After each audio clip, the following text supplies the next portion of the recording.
Ukrainian President Volodymyr Zelensky pored over a once classified map of vast deposits of rare earths and other critical minerals during an interview with Reuters on Friday, part of a push to appeal to Donald Trump's penchant for a deal. The U.S. president, whose administration is pressing for a rapid end to Ukraine's war with Russia, said on Monday he wanted Ukraine to supply the U.S. with rare earths and other minerals in return for financially supporting its war effort. "If we are talking about a deal, then let's do a deal, we are only for it," Zelensky said, emphasizing Ukraine's need for security guarantees from its allies as part of any settlement. Ukraine floated the idea of opening its critical minerals to investment by allies last autumn, as it presented a victory plan that sought to put it in the strongest position for talks and force Moscow to the table. Zelensky said less than 20% of Ukraine's mineral resources, including about half its rare earth deposits, were under Russian occupation. Rare earths are important in the manufacture of high-performance magnets, electric motors and consumer electronics. Zelensky said Moscow could open those resources to its allies North Korea and Iran, both sworn U.S. enemies. "We need to stop Putin and protect what we have, a very rich Dnipro region, central Ukraine," he said.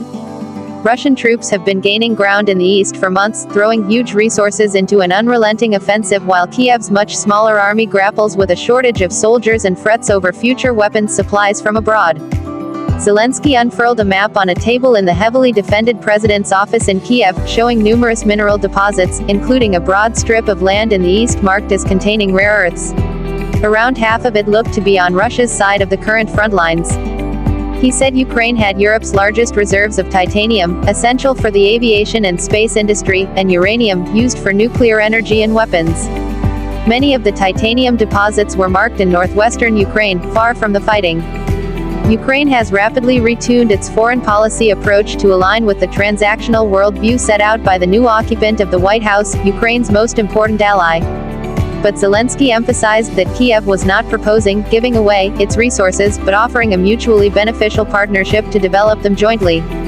"The Americans helped the most, and therefore the Americans should earn the most. And they should have this priority, and they will. I would also like to talk about this with President Trump."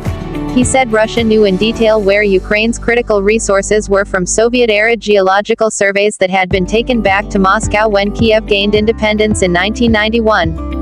In addition, Zelensky said Kiev and the White House were discussing the idea of using Ukraine's vast underground gas storage sites to store U.S. liquefied natural gas. "I know that the Trump administration is very interested in it. We're ready and willing to have contracts for LNG supplies to Ukraine. And of course, we will be a hub for the whole of Europe," he said. Zelensky wants meeting with Trump before U.S.-Russia talks. The interview comes days before the February 14 to 16 Munich Security Conference, where officials from dozens of Western countries will converge at an unpredictable juncture in the nearly three-year-old war. Zelensky said he planned to attend the forum, where Keith Kellogg, Trump's special envoy for Russia and Ukraine, is also expected.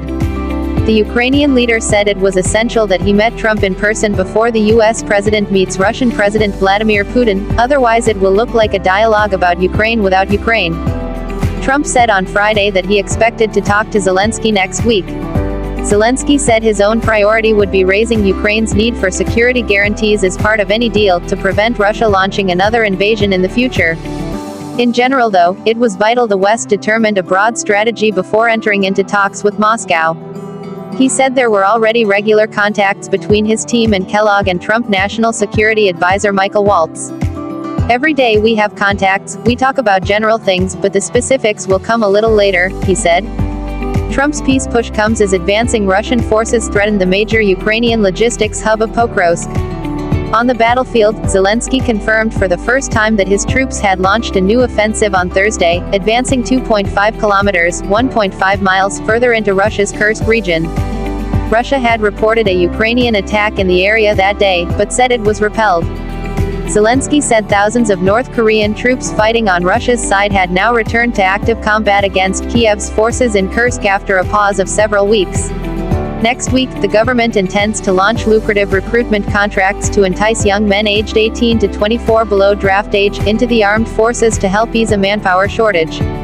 Zelensky declined to say how many men were expected to sign up.